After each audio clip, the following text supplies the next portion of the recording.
Today we'll be restringing the 5-string Epiphone Embassy bass.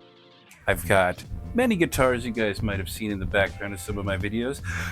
I actually use them from time to time, and they've got about all old strings for all of them. Each one, the Flying V is about 10 years old, the bass unknown.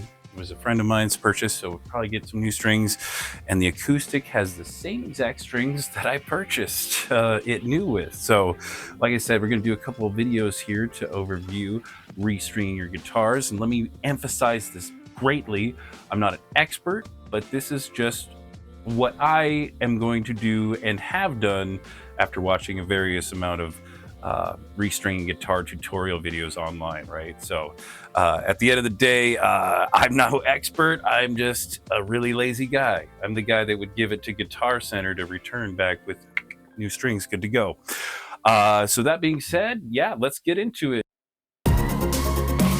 Join us today as we learn things, try things, and do things. Straight up gaining XP, y'all. Oh yeah. Now this guy was provided to me. I should have cleaned it a little bit. This guy was a gift from one of my coworkers. He did not utilize it a ton, but it's a 5-string. After seeing the 5-string live, then you guys will know the difference between a 4 and a 5. It's just that extra low bass note that rattles. And yes, like I said, this is an ironing board. Perfect for guitars, actually. The shape is really quite nice for it. So this bass is an Epiphone Embassy. It's a 5-string bass guitar. It has 2 Epiphone Embassy pickups. I don't know if that's a brand. But anyways, 2 Epiphone bass pickups. It has black hardware, and it is a 34-inch scale bass guitar with rosewood for the fingerboard and dot inlays. Pretty standard stuff, right? Like I said, red's not my color. If you'll notice by the other ones, they have a little theme going on. But red is nice, and a 5-string for that amount of money is always a good deal. So anyways, this is the one we'll be restringing today. And for the strings, I have these Elixir. These are Elixir nickel-plated steel bass strings with NanoWeb coating. NanoWeb coating, like Spider-Man, right? Really, honestly, came down to Diodario and the Elixirs here, and really just maybe 1 or 2 more reviews that made me swing this way.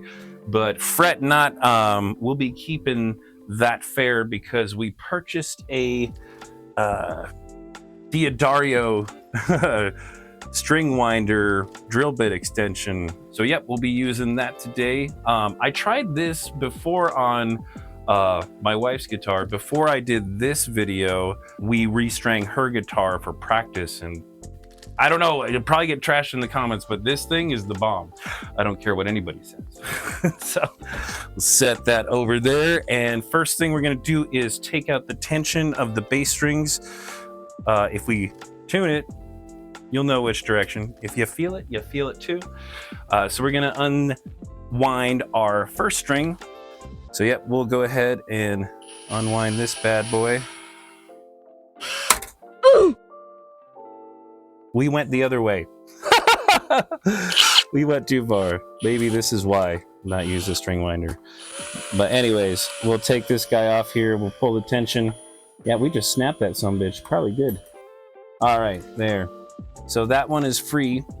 So yeah, they say you can use the old strings as backup, but in this case, it's really just for the ease of cleanup. You can kind of do this spirally thing and manage your stuff in the trash real easy, right? With doing the guitar string too, you'll get, with a regular guitar, you'll get 6 of these strings, right, which will turn into 12 if you cut them, and they can get sharp and pointy. And anyways, just for best practice, that's my personal opinion. Again, no expert. I'm just a lazy son of a bitch, and this lazy son of a bitch is going to be, again, using the string winder attachment, hopefully not breaking the string this time. But we'll go ahead and take the next string off and rinse and repeat really for the last bit, right? We just want to unloosen that tension for these strings here. Go ahead and take that one down. Just doing it again. Don't go that way. Yeah, we'll just keep pulling tension off. You can do this with a regular string winder too. yeah, man, I don't know. That's just, you could do it by hand, I guess, really, but geez, please. So next string after this. Keep going.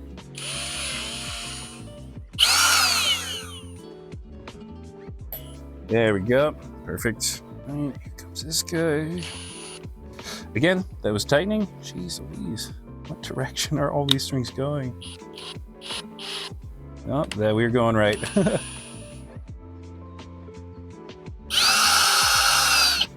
we go. For this last one, I'm gonna have to go over. It's gonna be neat. So here we go.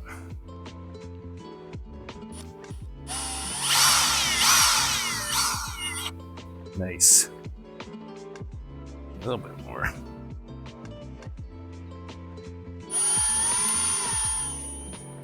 Telling you, I'm a fan of the drill bit attachment. It is money. So that is our last string there.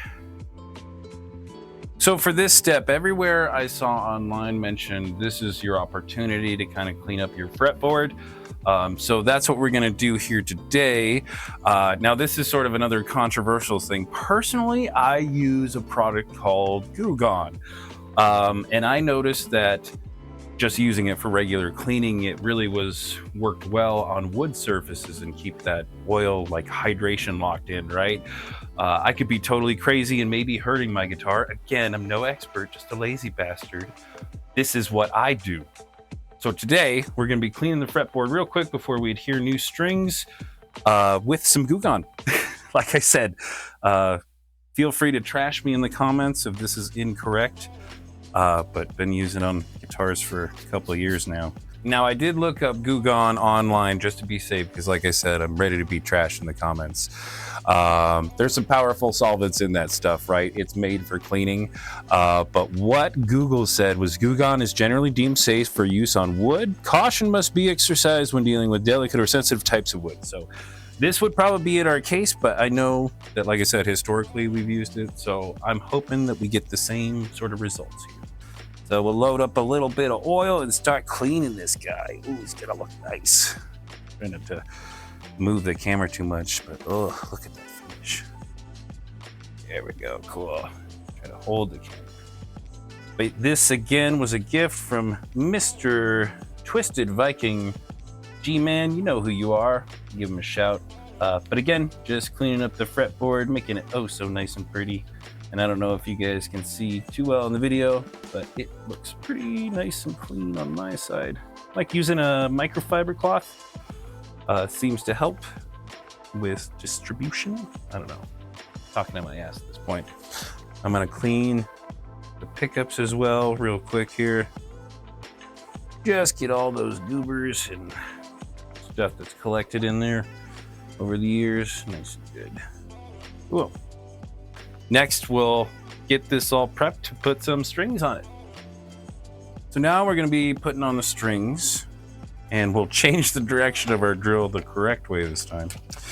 A little bit interesting too, because there is some debate on what length to cut these strings.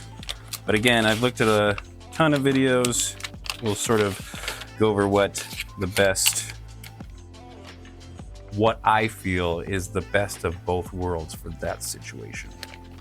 So these strings go through the bridge here, and the nut will lodge in this little slot here. This means we'll have to keep tension on the string as we put this thing on. So we'll go ahead and slide it through. And again, we'll slide it through. Notch there.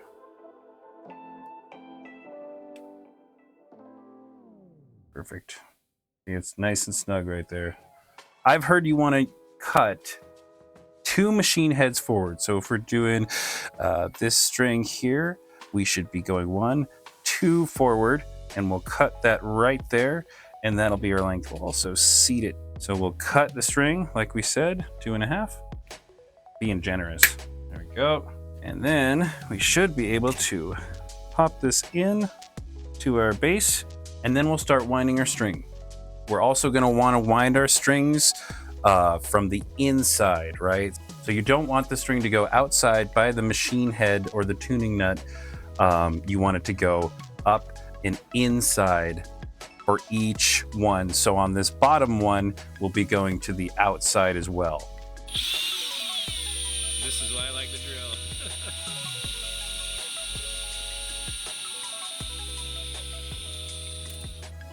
Okay, we're on there at least.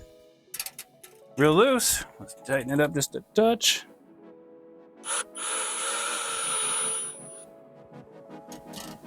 Good. That's what we want to have. We'll repeat the same process for the remaining strings. It said what you want ideally is 2 to 3 winds around the tuning peg, which I think with that length that we hit perfectly. So we'll continue, rinse and repeat with the rest of the strings and go from there.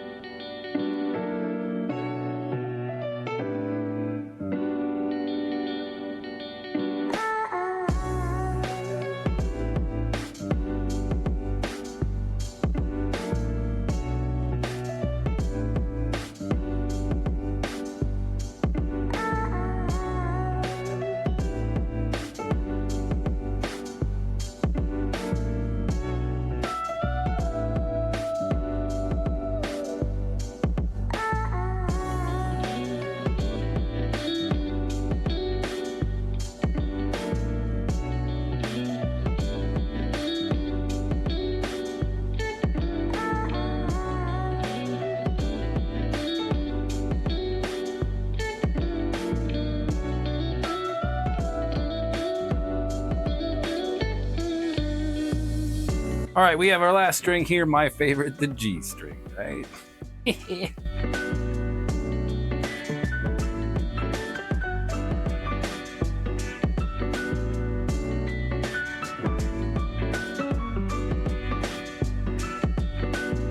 All right, so we have all of our 5 strings on. We look like we have 2 to 3 winds per string. This is our restrung 5-string bass. We got all strings on now, but we are not quite done. We'll have to do a bit of stretching and tuning, but we'll go ahead and ditch the ironing board for that portion. We'll see you in a sec here. Now, a couple different video tutorials said different things. So like I said, I'm going to use Best of Both Worlds combination with string stretching. Really the only difference is the direction. Some say to pull away from the guitar by the pickups and then by the upper 3/4 portion of the neck. In this case, I'm going to do both away from and up and down, like the motion you would for strumming purposes, right? So what we're going to do now is tune the bass and then stretch the strings, just so we can tune it again. My favorite.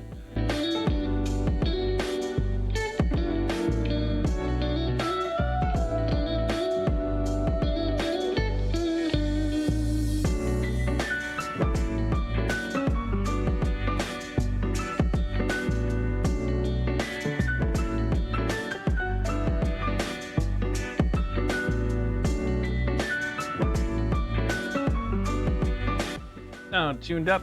So now what we're going to do is stretch the strings. So I'll go ahead and mute this portion while we stretch the strings, right? So like we said, we talked about stretching at the bridge level and then in the middle of the neck.